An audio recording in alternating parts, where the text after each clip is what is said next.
Have you ever found yourself scrolling through your social media feed, maybe after a long day, and you see a headline that just grabs you?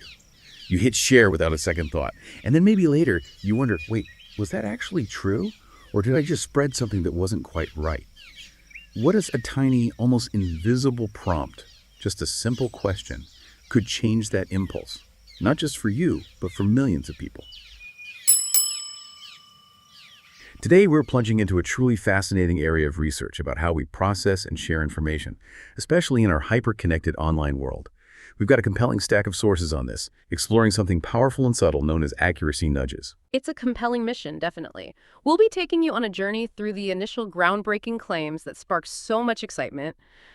Then we'll delve into the subsequent attempts to replicate those findings, revealing some crucial nuances.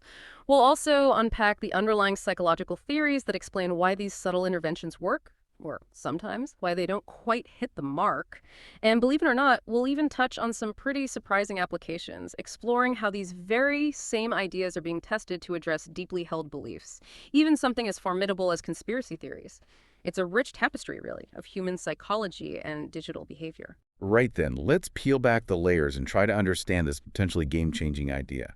What is an accuracy nudge at its core? Why did it make such waves? Okay, so to really get into our deep dive today, we need to rewind a bit. Back to a key study published in 2020. It was by a team led by Pennycook and his colleagues.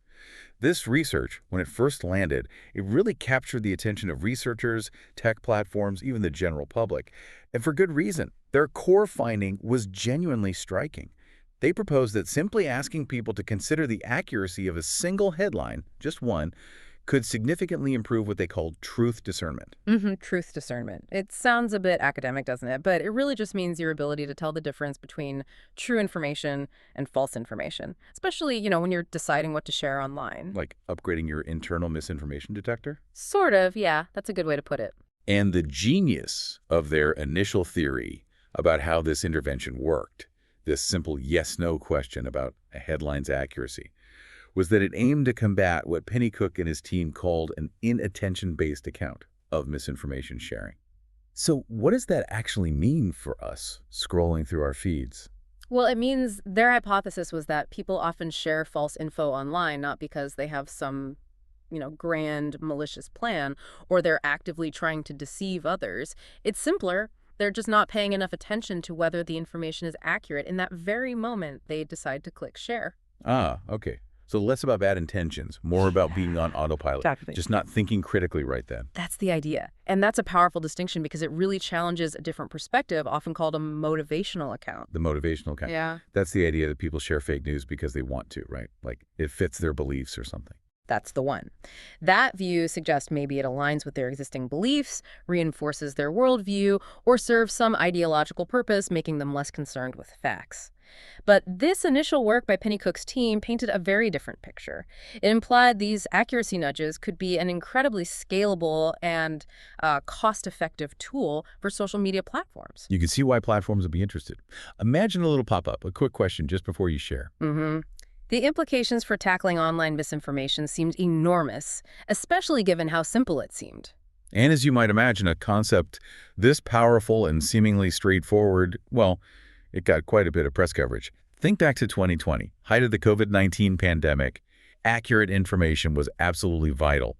Headlines were saying this simple nudge could fundamentally curtail COVID-19 misinformation online. It almost sounds too good to be true, though, doesn't it? A quick fix for such a big problem. That's always the question, isn't it? Which naturally leads us to the critical scientific step. How robust were these initial findings?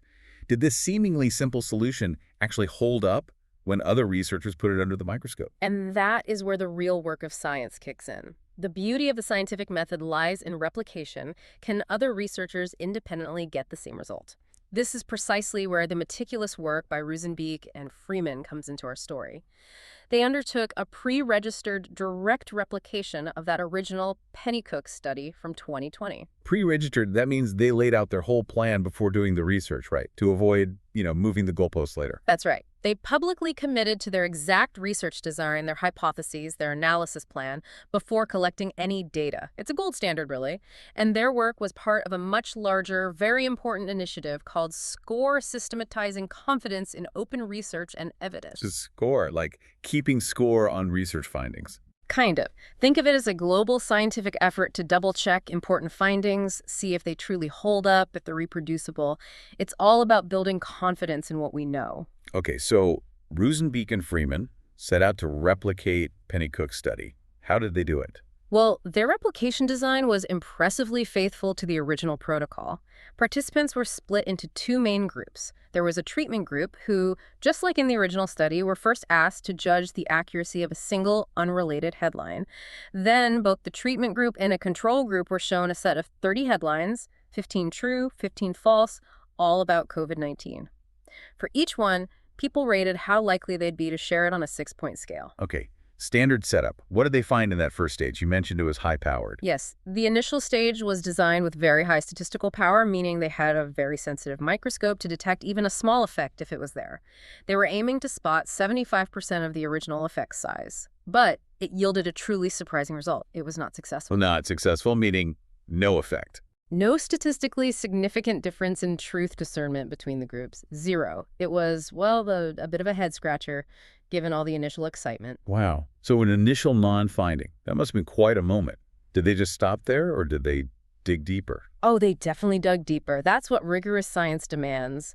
They collected a second, larger round of data, pooled their samples, getting over 1,500 participants in total. And with this larger data set, they did eventually observe a small but statistically significant treatment effect. Ah, okay. So it did work eventually, just needed more people. It did work, yes. The truth discernment in the treatment group was about 1.4 times higher than in the control group. Now, while that's a real effect, it only amounted to about 50%, half of the effect size reported in the original Pennycook study. 50%.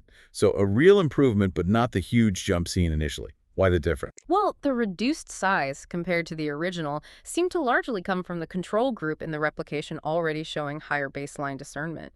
It was almost as if people, by the time the replication was run, maybe they were already a bit more savvy about spotting true versus false news, even without the nudge. Interesting. So the nudge still worked in the end. It just wasn't as powerful as the first time around. But I think you mentioned there was another twist, something about how it worked. Yes, and this is where the plot really thickens.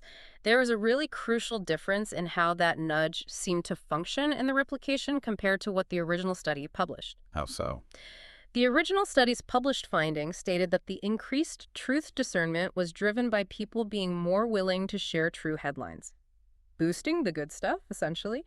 But Rosenbeek and Freeman found the opposite. The effect they saw was driven by participants in the treatment group being less willing to share false headlines, reducing the bad stuff. There was no significant difference in their willingness to share the true headlines. Whoa. Okay, that's a fundamental difference in the mechanism. One boosts the true, the other cuts the false. Does that actually matter in the end? You've hit upon a truly vital point.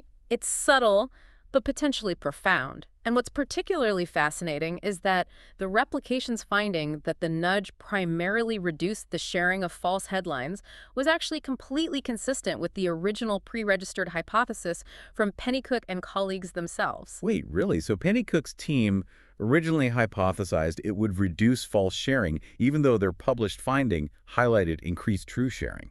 That appears to be the case based on the replication report, which really makes you think. Does the precise mechanism matter if the overall goal, a healthier information environment, is achieved? Is it okay if we just reduce the bad, even if we don't boost the good? That's a great question. But sticking with the replication for a moment, if the methods were followed so carefully, what could explain these differences? Why was the effect smaller, and why did it seem to work differently? It sounds like a detective story. It absolutely has elements of that, and there are several compelling hypotheses for this weakening, this attenuation, and the mechanistic shift. Let's walk through them. First, consider timing. The replication study happened later in the COVID-19 pandemic than the original research. Right. People had been hearing about COVID misinformation for months by then. Months, maybe even over a year. The public had been absolutely deluged with information, true and false. It's quite plausible people had just become more attuned or maybe vigilant about misinformation in general, or specifically COVID-related stuff. This higher baseline awareness could naturally reduce the added impact of a new subtle nudge. Maybe some misinformation fatigue or skepticism had already set in. Makes sense. What else? Second, the specific headlines used. Now, the replication used a different set, but they were carefully chosen and even approved by the original authors to try and keep things consistent. However, even with that care, specific headlines can just behave differently. They trigger unique emotional reactions, cognitive responses. It's really hard to make two sets of 30 headlines perfectly identical and psychological impact. Item effects, yeah. Okay, number 3. A third factor relates to the participant platforms, where they got the participants from. The original study mainly used Lucid and Mechanical Turk, well-known crowdsourcing sites used a lot in research. The replication used Responding, a different platform. And these platforms can attract different types of people, maybe with varying levels of experience in online studies or just general attentiveness. And did that matter? Interestingly, yes. The replication found that participants who were more attentive, the ones who passed attention checks within the study, were actually less responsive to the nudge. Less responsive. That seems counterintuitive. It does, doesn't it? But it suggests that if a platform's users are already pretty attentive, the nudge might have less room to make a difference, like trying to make an already bright light brighter, maybe. Got it. Any other potential explanations? Fourth, an exploratory analysis they did hinted at effect decay. This suggests the nudge's impact might be strongest for the very first few headlines someone sees right after the intervention, and then its effectiveness gradually fades over time or with more headlines shown. Like your posture correcting itself for a minute, then slouching again. A bit like that, yeah. Which has big implications for how long an intervention like this stays effective if you put it in a dynamic social media feed. Is one prompt enough, or do you need regular reminders? Good point. And you mentioned politics earlier. Yes. There was also a notable and important finding regarding political context. The study found the accuracy nudge worked for Democrats and those who hadn't voted for Donald Trump in the 2016 election. But it had no statistically significant effect for Republicans or Trump voters. Okay, so a difference based on political identity. Correct. And it's important to state this finding from the source simply shows that differential impact. It's a factual observation from their data, not taking sides. But it really highlights the complex interplay of cognitive factors and maybe deeply ingrained social identities that can influence how people respond to these kinds of nudges. It suggests political identity can play a role in how readily someone shifts their attention towards accuracy, at least in this context. So taking all this nuance from the replication, what does it mean for the big picture? Does it really matter how the nudge works, cutting false shares versus boosting true shares? Or is the end result, a healthier info environment, the main thing? That's the million-dollar question, isn't it? Subscribing is the only way to keep the cows from learning TikTok dances? Oh, oh my God. The stakes have been raised. I know, it's like we have to save the world. Yeah, we have to protect the internet. From dancing cows. And there are definitely different perspectives. One argument, a very practical one, is that the exact mechanism might not matter that much as long as the overall ratio of true to false news shared improves. If your main goal is just to improve sharing quality and cut down the total volume of fake news, then either cutting the false or boosting the true could be seen as a win. But there's a counter-argument. There is a compelling one. It argues that the type of misinformation matters hugely. It's incredibly hard to predict how harmful any single piece of misinformation will be. One single, highly damaging false story can go viral and cause immense harm, regardless of the overall true-to-false ratio online. Think about health scares during a pandemic or false election claims. The stakes can be incredibly high. Right, one really bad apple can spoil the bunch, so to speak. Something like that. Also, while these nudges seem good at reducing the chance someone shares bad info in that moment, they don't necessarily offer any deeper, long-term training. They don't make a person fundamentally less susceptible to misinformation overall. They're a momentary prompt, not a lasting education. So they're useful, but maybe not the whole solution. That's a fair way to put it. They're likely part of a toolkit. Broader strategies fostering critical thinking, media literacy, healthy skepticism are probably also needed. So understanding the specific pattern reducing false versus increasing true is still really relevant for designing the most effective targeted solutions. Let's zoom out a bit and talk about this idea of nudges more broadly. It's a concept that goes way beyond just information sharing. Nudges are these subtle interventions designed to guide behavior in predictable ways, but without actually restricting choices. Like putting fruit at eye level in the cafeteria instead of candy. That's a classic example. Or making organ donation the default option on forms, which hugely increases participation rates. It's about gently steering attention and decision-making. Okay, so how does that connect back to sharing news online? Well, a really compelling piece of research by Lisa Fazio in 2020 offers a great insight through what we might call the friction concept. Her study found that simply asking participants to explain why a political headline was true or false, actually making them type out their reasoning, significantly decreased their intention to share false headlines. Just making them explain why. Just that. And here's the key part. It did this without impacting their willingness to share true ones.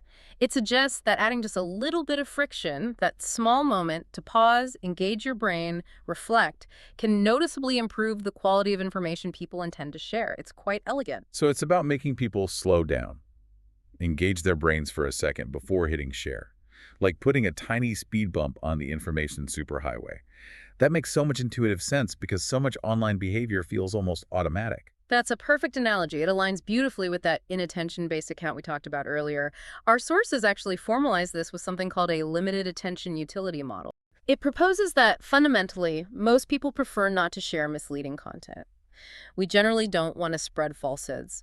However, in the fast-paced, information-overloaded online world, our attention is incredibly limited. There's just too much going on. This limitation means we often don't consciously consider accuracy when making those rapid sharing decisions. We might be focused on the emotional kick, the social connection, or just moving on to the next thing. So the nudge doesn't make you care more about truth. It just reminds you to check if you already do. That's the core idea. Accuracy nudges don't aim to change your underlying preferences or motivations. They don't suddenly make accuracy more important to you than it was before.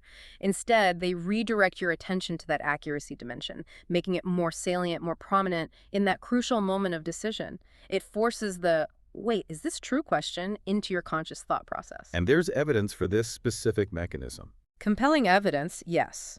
Experiments show accuracy prompts work effectively.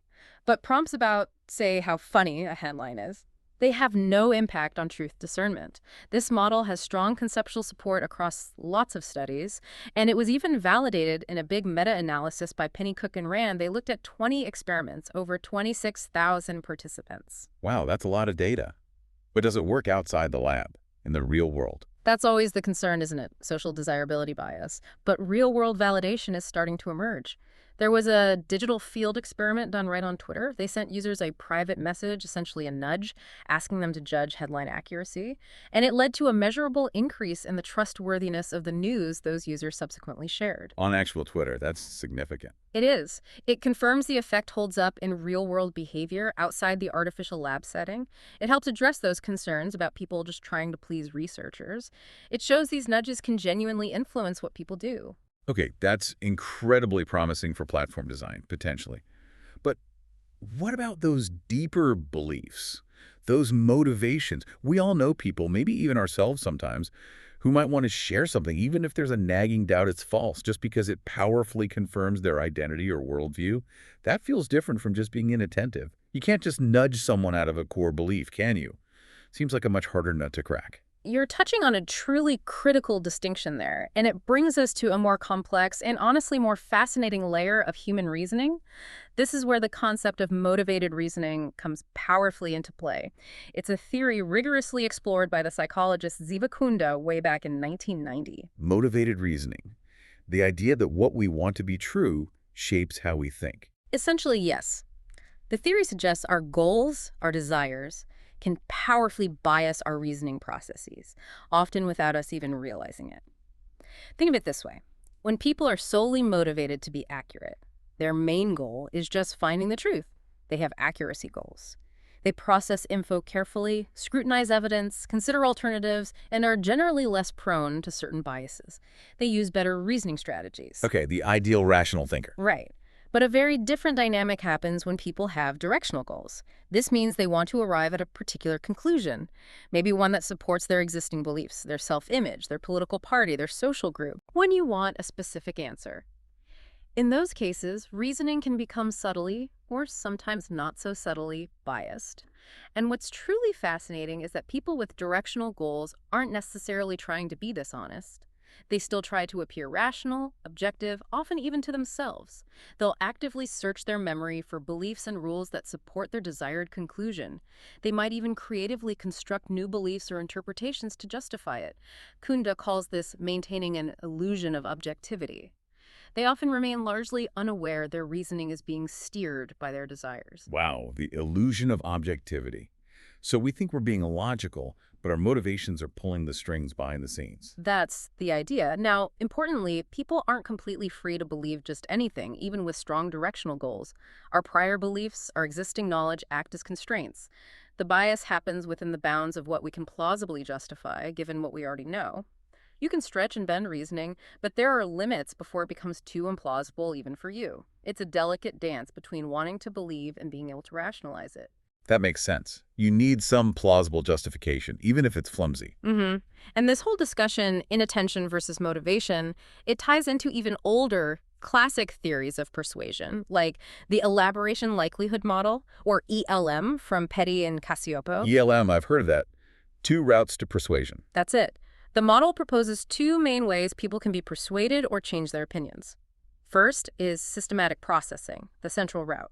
This happens when people are highly involved with a topic that's personally relevant, has significant consequences. In these cases, they process information carefully, scrutinizing arguments, weighing evidence. This deeper processing leads to more stable, enduring opinion change. Thinking hard about it. Thinking hard. The second route is heuristic processing, the peripheral route. This happens when involvement is low or people are just busy or unmotivated to think deeply. Then they rely on simpler cues, source credibility, maybe how attractive the speaker is, how many arguments there are, even if weak, rather than the actual message content. Changes via this route are often less stable, easily swayed by new superficial cues. Okay, so like judging a book by its cover versus reading the whole thing. A good analogy. So connecting this back, a simple accuracy nudge might be working by increasing that involvement, just for a moment, pushing people from the quick heuristic peripheral route towards a more thoughtful, systematic central route before they share, like switching from autopilot to manual control for a second. One can certainly draw that inference, yes. The nudge makes accuracy salient, compelling you to pause and consider a dimension you might have overlooked in your rapid online scrolling. It shifts attention to a preference you likely already hold, wanting to be accurate, and encourages more reflective, effortful thinking, even if briefly. Which brings us to a really important and challenging question for society. Can these kinds of nudges or other reflective prompts work for even the most entrenched, deeply held beliefs? Things like conspiracy theories, which are often deeply tied to identity and driven by that motivated reasoning. That's really the frontier here. Your journey to deeper understanding starts here.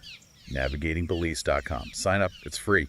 So it's not just learning, it's an adventure. Yeah, like a quest for knowledge. Yeah, it's almost a natural reaction to think, no way, a brief nudge, a moment of reflection. How could that possibly stand a chance against something as complex, as pervasive, as deeply ingrained as a conspiracy theory? These beliefs often feel like core parts of someone's identity, woven into how they see the world. It seems like trying to untangle a Gordian knot, doesn't it? It absolutely is, because these beliefs are notoriously resilient.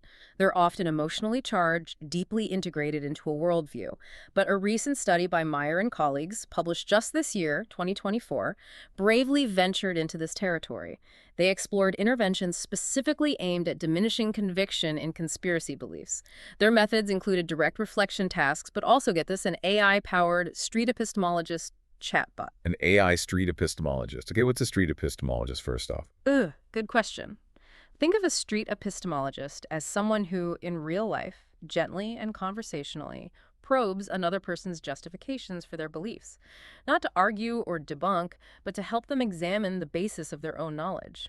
How did you come to believe that? What makes you confident? That kind of thing. Okay, a gentle prober of reasons. Mm. So the AI did that. The AI chatbot was programmed to mimic that function, yes. So the study had participants reflect on why they believed a specific conspiracy theory. They listed factors supporting it. But crucially, they were also prompted to consider any reservations they might have, any doubts. Some people just typed these thoughts out. Others interacted with this AI chatbot, which probed their justifications and reservations in a structured conversational way. Fascinating. So did it work? Did reflecting or chatting with the AI actually reduce belief in conspiracy theories? On average, the findings were quite encouraging. Prompting reflection, whether directly or via the chatbot, did tend to reduce conviction in those conspiracy beliefs. Really? Right. What's the mechanism there? It seems strongly linked to a well-known cognitive bias called the illusion of explanatory depth. The illusion of explanatory depth sounds familiar. That's where we think we understand things better than we actually do. That's the one. It's a fascinating phenomenon. We genuinely overestimate how well we understand complex concepts, whether it's how a bicycle works, how a toilet flushes, or indeed the intricate workings of a global conspiracy.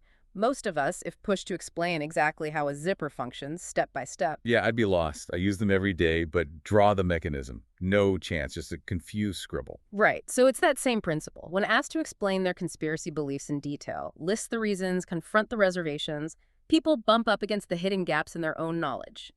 That realization that, maybe I don't understand this as well as I thought, can lead to a decrease in their confidence in the belief.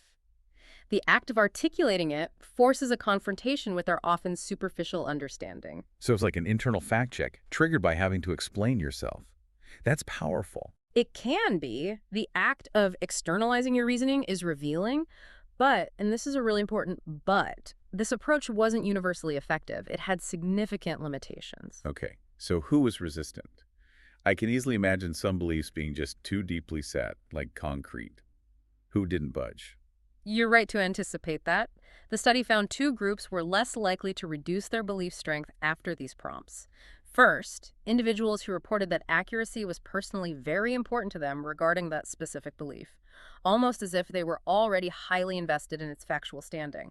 And second, those with a strong predisposition toward generalized conspiracy thinking people, broadly inclined to believe in conspiracies across different topics. Huh.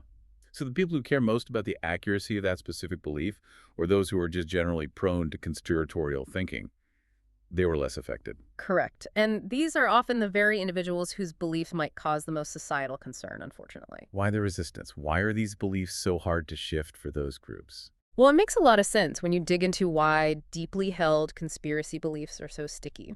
They're often tied to profound psychological factors. For some, it provides a sense of control in a chaotic world, or a way to attribute blame. They can be linked to personality traits like narcissism or conflictual tendencies, which might make believers highly resistant to correction. It can feel like a personal attack.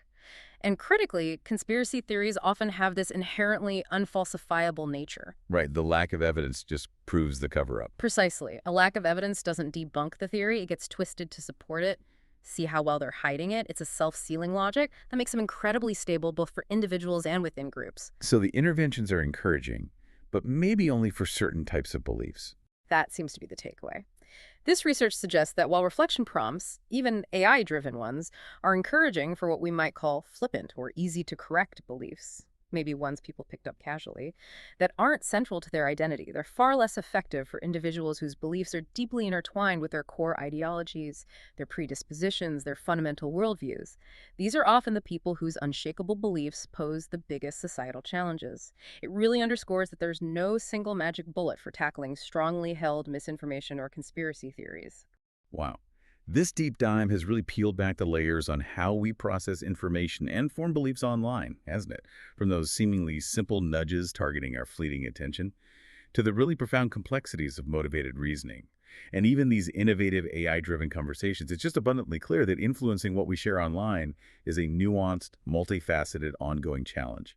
It's definitely far more than just a matter of knowing the facts. Without a doubt. We've explored how just a quick thought about accuracy can genuinely shift sharing intentions, but we've also seen how the strength, the persistence of those shifts can vary so much depending on the person, their predispositions, the nature of the belief itself.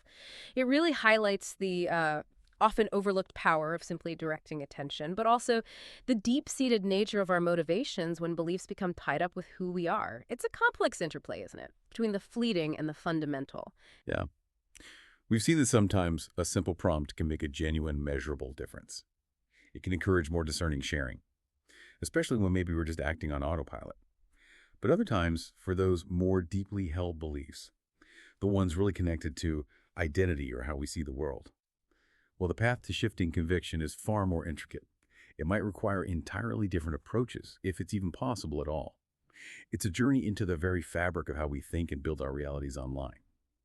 So after hearing all this, the inattention-based account versus motivated reasoning, which theory resonates more with your own experiences online? Do you find yourself pausing to consider accuracy more often now? Or do you notice your own motivations kicking in when you see something that just perfectly aligns with what you already believe? We're genuinely curious to hear from you. Dive into the comments section below and let us know your thoughts. Maybe you'll even spark an idea for our next deep dive. Thanks for joining us. Until next time.